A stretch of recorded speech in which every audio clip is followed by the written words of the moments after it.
What's going on, guys? Welcome back into the channel. In today's video, I wanted to answer a question I've gotten a handful of times regarding something that's a little bit different in Dynasty mode in College Football 26 as it compares to College Football 25. And I'm starting up a brand new Dynasty here, and I'm going to create a coach from scratch just so that you guys can get the picture of what we're really talking about here. Whenever you select an existing coach, the option is going to be locked for you, and that is specifically the adaptive AI feature, because there is a lot added to the adaptive AI options this year that is going to kind of change a little bit in your dynasty for some users. Not everybody's going to really be affected by this, because all it really is doing is impacting how your team is simulated during dynasty mode. I also wanted to pop in here after recording this video and mention that every coach in the game is going to have an adaptive AI strategy,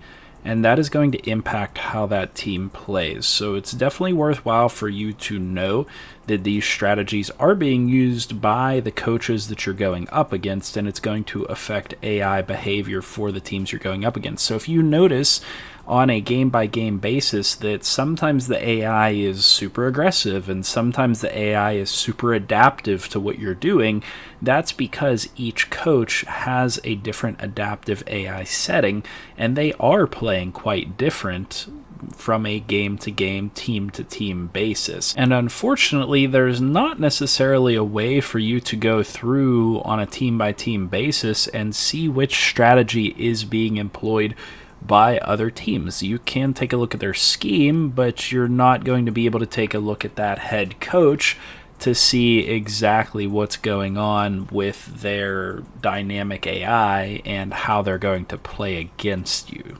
And so just to kind of go over this a little bit, I mean, last year it was just, I think, balanced, aggressive, and conservative, where that's now exactly what you have for your no huddle style. And you always had your slider for offensive aggressiveness and defensive aggressiveness. These three things will help to interact whenever your team is simulated in games, whether that be while you're in a game and you choose to simulate parts or the whole game, or whenever you're out at the main Dynasty menu and you choose to simulate from one week to another. This is supposed to influence how your team simulates and what they're trying to achieve. There are now, I believe, 9 total different adaptive AI settings here that you can put it on. Situational strategist, balanced pressure, flexible play caller, mad scientist, reactive schemer, matchup oriented, ground control, clock and cushion, system coach, and then we come back around to situational strategists. And these are all going to have a different way that it's going to try to simulate your team. I often put myself on situational strategist because that sounds the most like what I did whenever I actually coached football and what I would do in game, which would essentially be tailoring play calls and substitutions to specific situations like down and distance, score, time remaining. And so basically this is going to mirror dynamic situational play calling based on what an opponent is doing or based on the situation within the game. Going on to balanced pressure, this is going to be kind of the most 50-50 type of style. This is what a lot of existing coaches are going to be set as. This is what you're going to want to set as if you just want kind of a 50-50 approach to running blitzes or running coverage, running your offense as passing offense or rushing offense. That's going to be your most balanced 50-50 right down the middle type of split. Flexible play calling is going to make the AI use a wider range of formations, personnel, and play types to try to remain unpredictable and adapt offensively to exploit defensive weaknesses.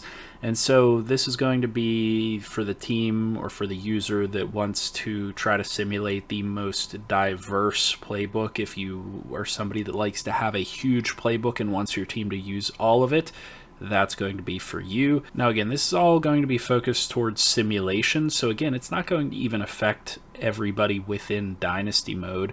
It really depends on what you're doing. I know a lot of people like to play their games, and there's not quite as many people that like to simulate it, but there is the crowd that likes to slow simulate and watch their team play it out on the field without controlling them. So, this might not even apply to you necessarily. I feel like if you stuck with this video this long, though, it probably does apply to you. So let's continue on. Mad Scientist is going to force the AI to employ aggressive, unconventional strategies like a lot of fourth down attempts, a lot of trick plays, a lot of heavy blitzing, and defying kind of the typical 50-50 balance, the typical type of mindset that, quote-unquote realistic teams would be going for. It's much more of a super aggressive approach, much like those like high school football teams that you hear about, that they're always winning because they don't punt the ball. They always go for onside kicks. They always go for two and those types of things because supposedly the numbers bear out that is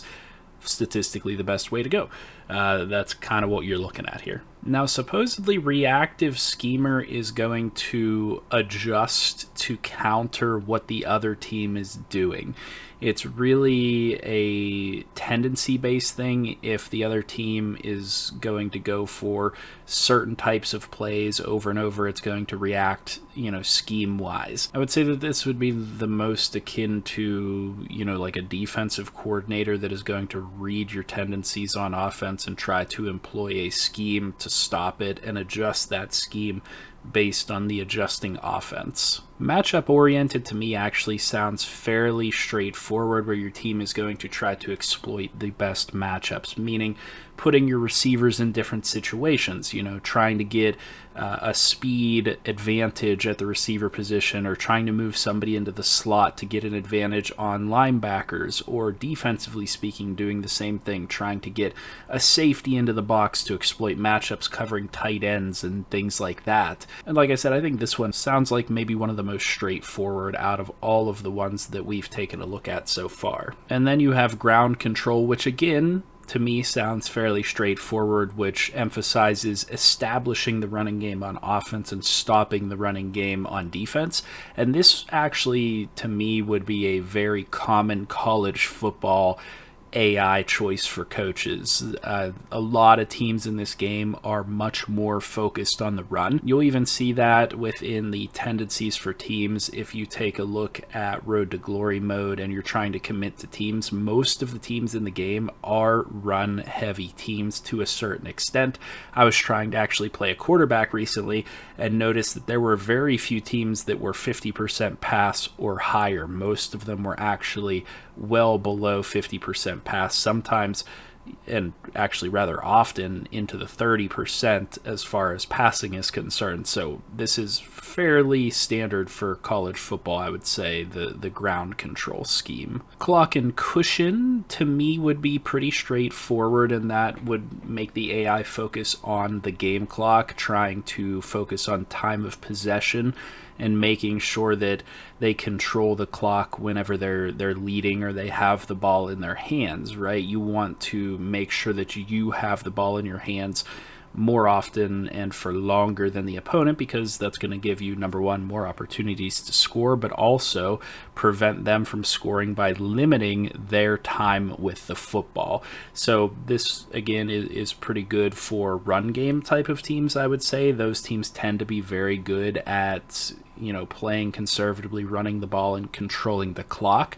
But again, you can do that through the passing game too, so it's probably going to be a little bit different, a little bit more 50-50 than just ground control straight up, but it's going to be maybe a little bit more conservative because we're looking at the clock and trying to control that as opposed to just straight up trying to pound the rock. And then you're going to have the system coach, which again is also very common within this level of football. You're going to have a lot of coaches that have a specific scheme or a specific system, and let's say that's the 3-4 on defense, and you're just going to run primarily 3-4. You're not going to be very flexible.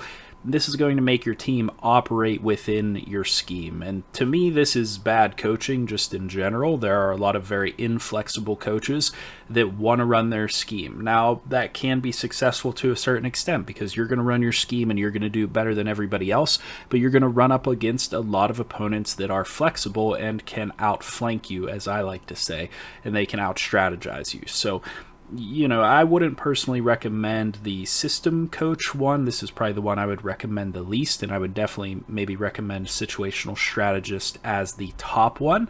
But that's me personally, and it's going to be different for everybody that is playing the game on which one you would want to use. And again, like I said, it's going to be primarily geared towards simulation gameplay, which is going to affect those things that I mentioned with going in and slow simming a game, going in and simulating pieces of a game, and or just simulating as a whole within Dynasty mode, which I might start utilizing here in a Dynasty for you guys to view. Curious to hear down in the comment section if you guys would like to see a Dynasty. I have some ideas of what I'd like to do. I'm thinking if I started out as a coordinator and played a season and worked on getting a head coaching job and then potentially doing some simulation to build the team up a little bit and focus on recruiting and whatnot, and then really taking over after a year or two or something like that, that it could be a really cool storyline and a really cool Dynasty. But let me know if you guys would be interested in that. I don't want to invest too much into it unless you guys are actually interested in watching something like that. So let me know if there would be a team that you would like to see me play a Dynasty as or build a team as.